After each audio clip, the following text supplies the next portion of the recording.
Taste the Daily. Salem நாடாளுமன்ற தொகுதியில் பதிவான வாக்குகள் கருப்பூர் அரசு பொறியியல் கல்லூரியில் எண்ணப்பட்டு வரக்கூடிய நிலையில் முதல் சுற்றின் முடிவுகள் 3 மணி நேரத்திற்கு மேலாக இன்னும் அறிவிக்கப்படாமலேயே இருக்கிறது. அதன் விவரங்களை வழங்குவதற்காக நமது செய்தியாளர் மதியழகன் இணைந்திருக்கிறார். அவரிடம் கேட்கலாம். வணக்கம் மதியழகன், விவரங்கள். வணக்கம் சையத். சேலம் மக்களவை தொகுதிக்கான வாக்கு எண்ணிக்கையானது சேலம் மாவட்டம் ஓமலூர் சட்டமன்ற தொகுதிக்கு உட்பட்ட கருப்பூர் அரசு பொறியியல் கல்லூரியில் நடைபெற்று வருகிறது.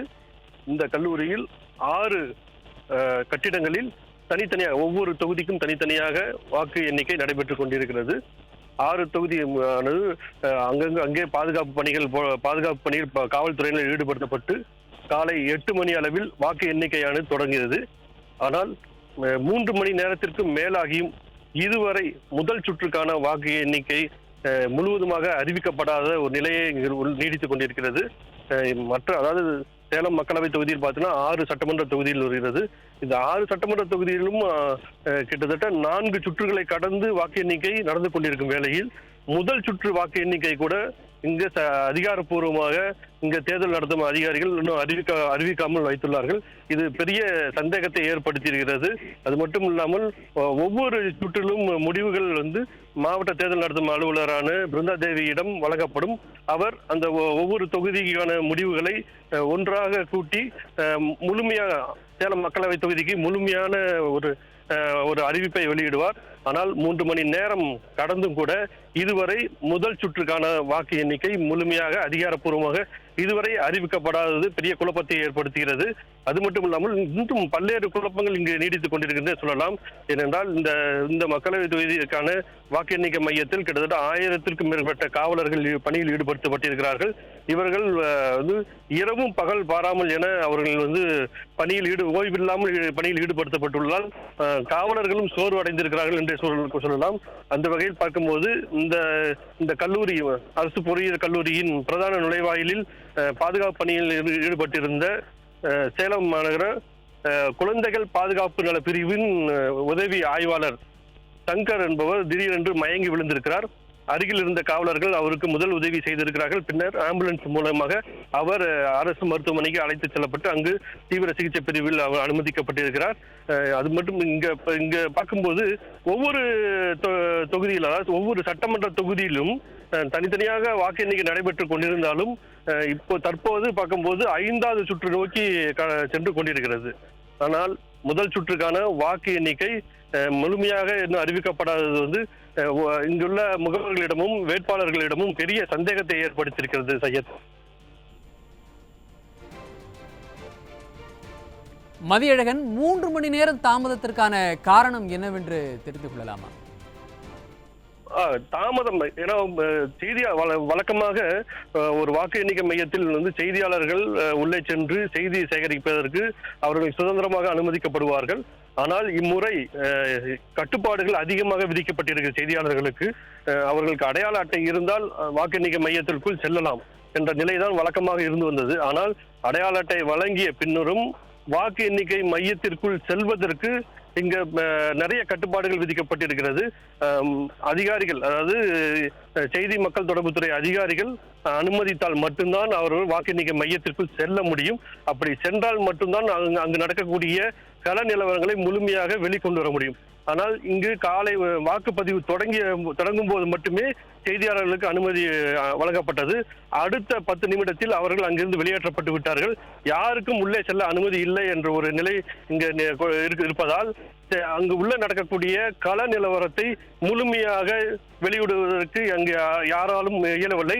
அது மட்டுமல்ல, செய்தியாளர்கள் இதுவரைக்கும் சேகரித்த தகவல்களை அடிப்படையில் பார்க்கும்போது 4 சுற்றுகளை கடந்து விட்டிருக்கிறது என்று சொல்லலாம். ஏனென்றால் இந்த சேலம் மக்களவை தொகுதியில் உள்ள 6 சட்டமன்ற தொகுதிகளிலும் 4 சுற்றுகளை முழுமையாக கடந்து 5வது சுற்று இப்ப நடந்து கொண்டிருக்கிறது. ஆனால் முதல் சுற்றுக்கான முடிவு இதுவரை அறிவிக்கப்படவில்லை என்பது அங்கு உள்ள முகவர்களிடமும் அங்கு காத்திருக்கொண்டிருக்கிற வேட்பாளர்களிடமும் பெரிய சந்தேகத்தை ஏற்படுத்தியிருக்கிறது. இங்கு ஒரு வெளிப்படைத்தன்மை இல்லை என்ற ஒரு குற்றச்சாட்டும் நிலவி நம்ம ஏற்கனவே காலையில் பதிவு செய்திருக்கிறோம். அதேதான் தற்போது நம்ம சொல்வோம். இங்கு ஒரு வெளிப்படைத்தன்மை இல்லாத நிலையில் தான் இங்கு வாக்கு எண்ணிக்கை நடந்து கொண்டிருக்கிறது. ஏன் என்ற காரணம் வந்து இதுவரையும் மாவட்ட தேர்தல் அதிகாரியும் வெளியிடப்படவில்லை. அங்குள்ள முகவர்களிடமும் இந்த தகவல் இன்னும் போய் சேரவில்லை, ஏன் அறிவிக்கப்படவில்லை என்பது. அதனால் ஒரு குழப்பமான ஒரு சூழ்நிலையில் தான் தற்போது நிலவி கொண்டிருக்கிறது சையத். மதியழகன், சற்று முன்னர் நீலகிரியில் இவிஎம் மிஷினில் வாக்கு எப்படி எண்ணுவதென்று தெரியாமல் அதிகாரிகள் திணறினார்கள். காவல்துறையினர் வேட்பாளர்களை வாக்கு எண்ணும் மையத்திற்குள் அனுமதிக்காதது, செய்தியாளர்களை அனுமதிக்காதது, வாக்கு எண்ணும் மையத்தில் மின்தடை ஏற்படுவது, இது போன்ற குளறுபடிகளுக்கெல்லாம் நிகழ்வதற்கு என்ன காரணமாக பார்க்கப்படுகிறது மதியழகன்? இது போன்ற குளறுபடிகள் என்னென்றால், தேர்தல் ஆணையமானது அது வெளியிட்டுள்ள ஒரு வழிகாட்டுதல் நடைமுறையானது அந்தந்த இந்த பணியில் ஈடுபட்டு இருக்கக்கூடியவர்களுக்கு முழுமையான சென்று சேரவில்லை என்பது ஒரு குழப்ப நிலை. ஏனென்றால் இந்த சேலத்தில் கூட இன்றைய தினம் காலையில் வாக்கு எண்ணிக்கை மையத்திற்கு செய்தியாளர்கள் வரும்போது கூட யாரையும் முதலில் அனுமதிக்கவில்லை. காவல்துறையினருக்கு ஒரு வழிகாட்டுதல் சொல்லியிருக்கிறார்கள், யாரையும் உள்ளே அனுமதிக்க கூடாது என்று பொதுவான ஒரு வழிகாட்டுதல் சொல்லியிருக்காங்க. அதனால் அவர்கள் செய்தியாளர்கள், முகவர்கள் என அனைவரையுமே வந்து தடை விதிக்கப்பட வேண்டிய சூழ்நிலை ஏற்பட்டிருந்தது. அதன் பிறகு மற்ற அதிகாரி வாக்கு எண்ணிக்கை மையத்திற்குள் செல்லக்கூடிய அதிகாரிகளுக்கு ஒரு கட்டுப்பாடுகள் விதிச்சிருக்கிறாங்க. இந்த கட்டுப்பாடுகள் என்பது ஒவ்வொரு துறைக்கும் வெவ்வேறு மாதிரியான இருப்பதால் பல்வேறு குழப்பமான சூழ்நிலை நிலவுகிறது. அதனால் தான் இங்கு செய்தியாளர்கள் உள்ளே செல்வதற்கும், மற்ற முகவர்கள் செல்வதற்கும், வேட்பாளர்கள் செல்வதற்கும் ஒரு தடைகள் ஏற்படுத்தப்பட்டு, அதன் பிறகு அங்கு ஒரு பிரச்சனைகள், வாக்குவாதம் ஏற்பட்டு, அதன் பிறகு உரிய தேர்தல் அதிகாரி அங்கு வந்து அந்த குழப்பத்தை தீர்த்து வைத்து செல்ல வேண்டிய சூழ்நிலை இருக்கிறது. இது ஒரு தேர்தல் நடத்துவதற்கு முன்னரே இது போன்ற ஒரு தெளிவான வழிகாட்டுதல் இந்த பணியில் ஈடுபடக்கூடிய அனைவருக்குமே கொண்டு சேர்த்திருக்க வேண்டும் என்ற கருத்து நிலவுகிறது சையத்.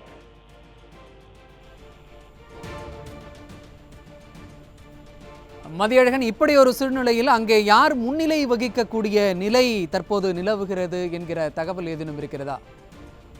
ஆமா, இப்போது ஒரு அதிகாரப்பூர்வமான ஒரு அறிவிப்பு வெளியிடப்படாத நிலையில் செய்தியாளர்கள் மட்டும் அவர்களால் முடிந்த அளவுக்கு தகவல்களை சேர்த்து கொண்டு வருகிறார்கள். அந்த தகவலானது ஒவ்வொரு ஊடகங்களும் முன்னுக்கு பின் முரணான ஒரு தகவல்களை வெளியிட்டிருக்கிறார்கள்.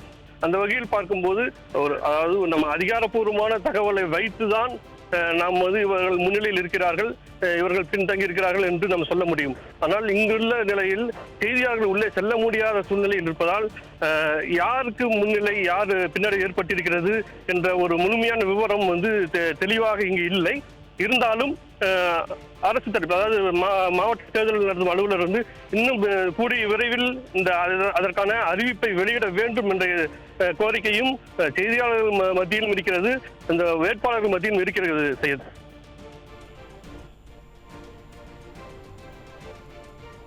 இணைப்பில் விவரங்களை வழங்கியமைக்கு நன்றி மதியழகன்.